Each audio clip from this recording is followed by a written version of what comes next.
بسم اللہ الرحمن الرحیم رب اشرح لی صدری ویسر لی امری واحلل عقدۃ من لسانی یفقہوا قولی رب زدنی علما۔ آج قرآن پاک کی 60 نمبر کی سورہ الممتحنہ پر کچھ گفتگو ہوگی۔ ڈیوائن افیکشن میں نے اسے نام دیا ہے۔ 13 آیات اور 2 رکوع پر مشتمل یہ ایک مدنی صورت ہے۔ ممتحنہ کا مطلب امتحان، معائنہ اور محاسبہ ہے، جو خاص طور پر خاتون سے منسوب ہے۔ اس صورت کو الامتحان اور الموعدہ کے نام سے بھی یاد کیا جاتا ہے۔ سورت کی ابتدائی آیات کا پس منظر کچھ یوں ہے کہ صلح حدیبیہ پر عمل نہ کرنے کی وجہ سے حضور پاک صلی اللہ علیہ وآلہ وسلم نے مکہ کے منافقین اور منکرین اسلام پر چڑھائی کی خفیہ منصوبہ بندی فرمائی۔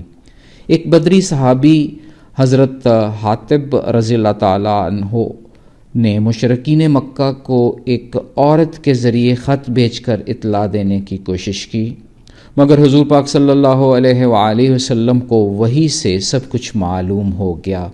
حاطب رضی اللہ تعالیٰ عنہ نے غلطی مان لی اور دلیل یہ دی کہ اس نے ایسا مکہ میں اپنے عزیز و اقارب کو بچانے کی خاطر کیا۔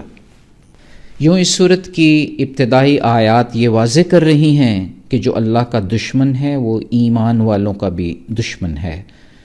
ایسے اسلام کے دشمن کو دوست رکھنا اور چھپ چھپا کر دوستی کا پیغام بھیجنا سراسر غلط فعل ہے۔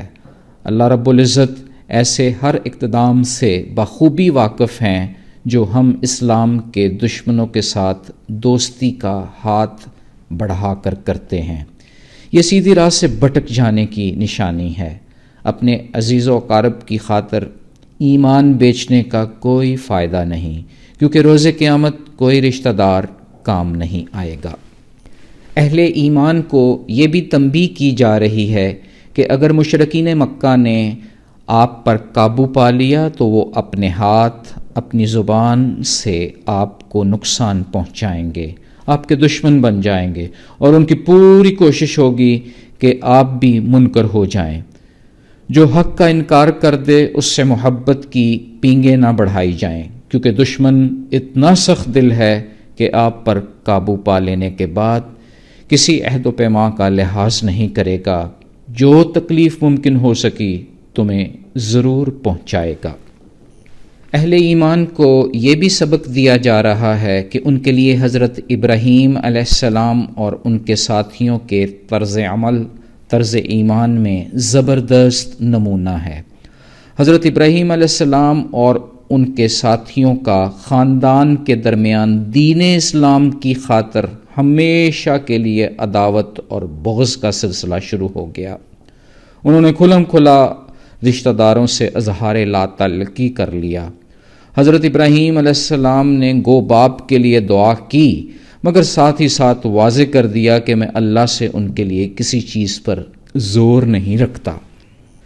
اس صورت میں یہ بات بھی واضح ہو گئی کہ ایمان پر استقامت در حقیقت ایک خوبصورت تبلیغ اور دعوت کا باعث بن جاتی ہے، اور پھر یہ کہ اللہ ہر چیز پر قدرت رکھتا ہے، وہ چاہے تو جانی دشمن کو بھی دوست بنا دے، اور رب کی ذات ہر لمحہ منتظر رہتی ہے کہ لوگ آگے بڑھیں اور وہ ذات انہیں اپنی مغفرت کے دامن میں سمیٹ لے اور ان کی کمزوریوں کو معاف فرما دے۔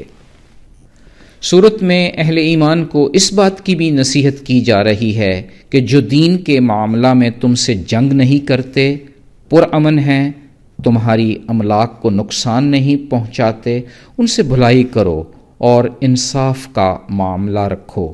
بے شک اللہ تعالیٰ انصاف کرنے والوں کو پسند فرماتے ہیں۔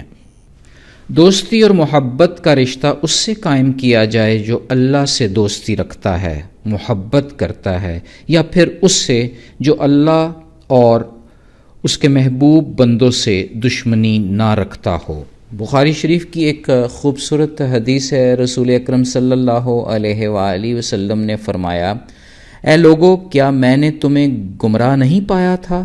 پھر اللہ تعالیٰ نے میرے ذریعے سے تمہیں ہدایت عطا فرمائی اور تم آپس میں اختلافات کا شکار تھے۔ اللہ عز و جل نے میرے ذریعہ سے تم میں الفت پیدا کر دی۔ اس صورت میں خواتین کو مردوں پر ایک طرح سے فضیلت دی گئی ہے۔ مومن عورت کافر مرد کے لیے حلال نہیں۔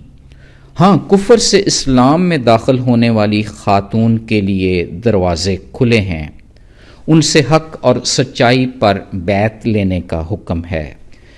یوں دین اسلام مومن خواتین کی اتنی زبردست تعظیم پیش کرتا ہے کہ اسے دشمنوں کے ہاتھوں واپس مکہ نہیں بھیجا جاتا، صلح حدیبیہ جیسا معاہدہ بھی ضائع ہو جاتا ہے۔ ساتھ ہی ساتھ ان خواتین کا معاشی اور معاشرتی تحفظ بھی ریاست کے ذمہ داری بن جاتا ہے، یہاں تک کہ ان کے لیے بخشش کی دعا بھی سنت نبوی بن جاتی ہے۔ اگر ہمیں ڈیوائن افیکشن یعنی ربانی محبت میں سے اپنا حصہ لینا ہے تو پھر اللہ اور اس کا رسول تمام اہل خانہ سے ہمیں زیادہ عزیز ہو۔ زندگی کے ہر شعبہ میں انصاف کا معاملہ رکھیں، ایسے لوگوں سے دوستی ہرگز نہ کریں جن پر اللہ کا غضب نازل ہوا ہو۔ اللہ کے دشمن اور ان دشمنوں کے دوست اہل ایمان کے ساتھ دوستی کے حقدار ہرگز نہیں۔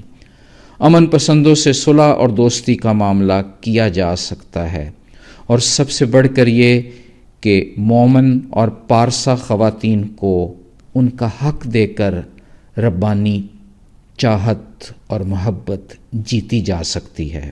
فی امان اللہ، اللہ حافظ۔